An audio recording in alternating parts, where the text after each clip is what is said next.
One question for our CM, Umar Abdullah Sahab.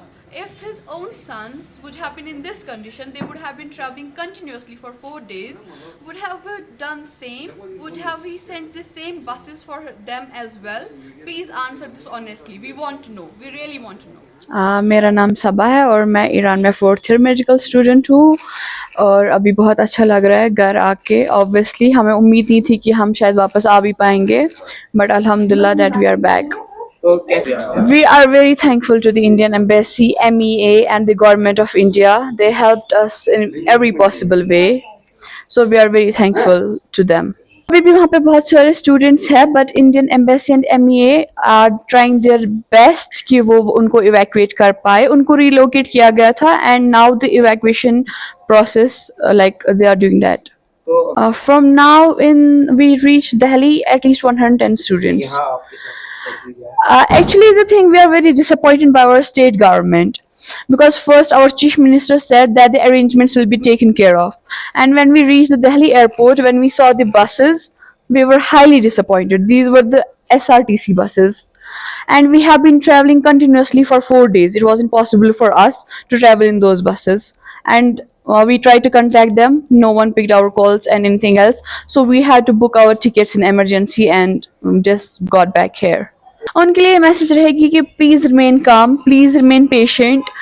Indian government, MEA, and Indian embassy are doing everything in their power to evacuate them, and inshallah they will be here very very soon. I went to Iran in 2021. आप जब परसों Iran में थी वहाँ पे हालात खराब थे तो आपने क्या देखा? Like what क्या देखा वहाँ पे? Missile strikes, drone. Yeah, first drone strike was जो हमारी सिटी में हुआ, it was outside the children's hospital. पहला जो ड्रोन अटैक हुआ. Second it was in Tabriz airport पे अटैक किया उन्होंने. लाइक उसमें कुछ नहीं बचा. And the most ridiculous thing was they try to attack the Imam Reza shrine and they like completely destroyed the Mashhad airport.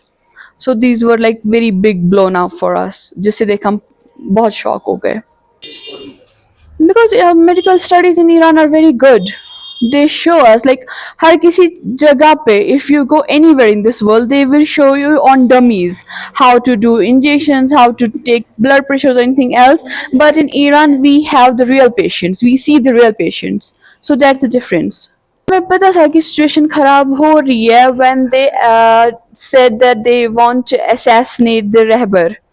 So we got it, but we didn't want to leave the Iran. हम नहीं जाना चाहते थे, but embassy didn't let us allow. Embassy ने allow नहीं किया हमें वहाँ पे रहना, so ultimately we had to leave. When was it your first time when you contacted your family and told about the situation has gone worst? I really don't remember when. I guess it was 2 days after the attack when I told them the internet might, because they restricted the internet. So I told them I might not be in contact with them, so they don't need to worry. We all will be fine here. Was the internet shut in any of these days? Yeah, right now it's completely shut down, but when we were there, it was restricted. It was just 2G. Now it is complete blackout. It's complete blackout. Even the calls are not getting connected. ATMs are completely run out of money, and shops are closed. Like it's very bad. Situation is very bad. What about the food access, availability of internet and other things? How do you manage that? How did you manage it, Randall? Our dormitory helped us. Our university helped us in that way a lot.